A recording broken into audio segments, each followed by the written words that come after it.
आप सब जानते हैं कल गणतंत्र दिवस है और उससे एक दिन पहले आज केंद्र सरकार ने पद्म पुरस्कारों की घोषणा आपसे थोड़ी देर पहले की है। और आप ये जरूर जानना चाहेंगे कि इस बार के जो पद्म पुरस्कार हैं वो किसे दिए जा रहे हैं। वैसे तो लिस्ट बहुत लंबी है, लेकिन हम उनमें से कुछ चुनिंदा जो नाम है वो आपको बताएंगे। 128 लोगों को इस बार पद्म पुरस्कार दिए गए हैं और इस बार देश का सर्वोच्च नागरिक सम्मान भारत रत्न किसी को नहीं दिया गया है। देश का दूसरा सबसे बड़ा नागरिक सम्मान होता है पद्म विभूषण और ये कुल 4 लोगों को दिया गया है। देश के पहले सीडीएस जनरल बिपिन रावत को मरणोपरांत पद्म विभूषण दिया गया है। उत्तर प्रदेश के पूर्व मुख्यमंत्री कल्याण सिंह को भी मरणोपरांत पद्म विभूषण से सम्मानित किया गया है। गोरखपुर की गीता प्रेस के पूर्व संपादक राधेश्याम खेमका को भी मरणोपरांत पद्म विभूषण से सम्मानित किया गया है। और राधेश्याम खेमका गीता प्रेस से छपने वाली आध्यात्मिक पत्रिका कल्याण के 38 वर्षों तक संपादक रहे थे। उनका निधन पिछले वर्ष 3 अप्रैल को हुआ था। और गीता प्रेस धार्मिक पुस्तकें छापने वाला विश्व का सबसे बड़ा संस्थान है।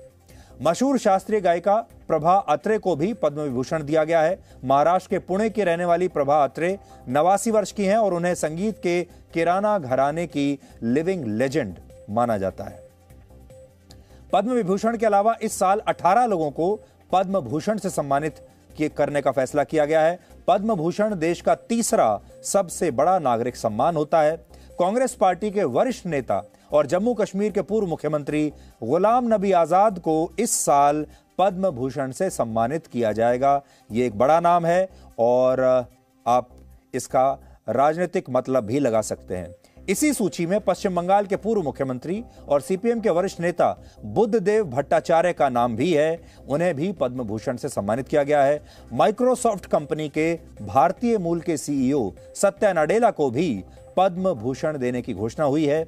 और गूगल के सीईओ सुंदर पिचाई का भी इसी सूची में नाम है।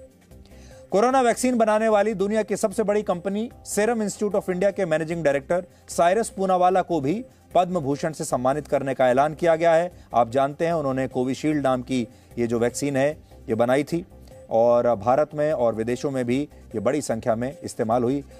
कोवैक्सीन बनाने वाली एक और स्वदेशी कंपनी भारत बायोटेक के संस्थापक कृष्णा इल्ला और उनकी पत्नी सुचित्रा इल्ला को भी पद्म भूषण से सम्मानित किया गया है। कोवैक्सीन आपने सुना ही होगा। कोवैक्सीन का निर्माण भारत बायोटेक ने ही किया है, जिसे केंद्र सरकार ने 18 साल से कम उम्र के बच्चों के लिए भी सुरक्षित मानते हुए अभी हाल ही में मंजूरी दी है। तो हमारे देश में वैक्सीन बनाने वाली दोनों कंपनियों के जो संस्थापक कह लीजिए, फाउंडर कह लीजिए या सीईओ कह लीजिए, उन दोनों कंपनियों के जो लोग हैं, शीर्ष पर बैठे हुए लोग, उन्हें इस बार भारत सरकार ने सम्मानित किया है पद्म भूषण से। और ये एक बहुत बड़ी बात है। सरकार इन दोनों कंपनियों के संस्थापकों को यह बताना चाहती है कि उन्होंने ऐसी मुसीबत की घड़ी में, कोरोना काल में, ये वैक्सीन बनाकर उन्होंने न सिर्फ करोड़ों लोगों की जान बचाई है बल्कि इस देश की भी सेवा की है। इसके अलावा इस बार 107 लोगों को पद्मश्री से भी सम्मानित किया गया है। टोक्यो ओलंपिक्स में भारत को एथलेटिक्स में पहला गोल्ड मेडल दिलाने वाले नीरज चोपड़ा को पद्मश्री दिया जाएगा। बॉलीवुड के मशहूर गायक सोनू निगम को भी पद्मश्री से सम्मानित किया गया है। कथक डांसर बहनों की जोड़ी नलिनी अस्थाना और कमलिनी अस्थाना को भी पद्मश्री से सम्मानित किया जाएगा। और ये दोनों ही लखनऊ घराने की चर्चित कथक डांसर हैं, लोकप्रिय डांसर हैं। और आज ही जब पद्म पुरस्कारों की घोषणा हो रही है तो हम आपको एक दिलचस्प तस्वीर भी दिखाना चाहते हैं। यह तस्वीर वर्ष 1981 की है, जब पूर्व राष्ट्रपति डॉक्टर एपीजे अब्दुल कलाम को पद्म भूषण से सम्मानित किया गया था। देखिए, पद्म भूषण से उन्हें सम्मानित किया गया था और लगभग 21 वर्षों के बाद वो इसी देश के राष्ट्रपति बने और फिर उन्होंने इसी पुरस्कार से देश के दूसरे नायकों को सम्मानित किया। यानी जिस जगह पर खड़े होकर उन्होंने पद्म भूषण लिया था 1981 में, उसी जगह पर 2002 से 2007 के बीच उन्होंने राष्ट्रपति के तौर पर बाकी के लोगों को पद्म पुरस्कारों से सम्मानित किया।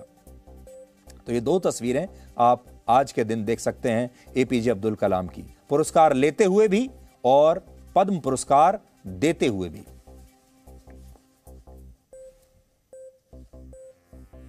Presenting B News app, available on Google Play and App Store. Download it now.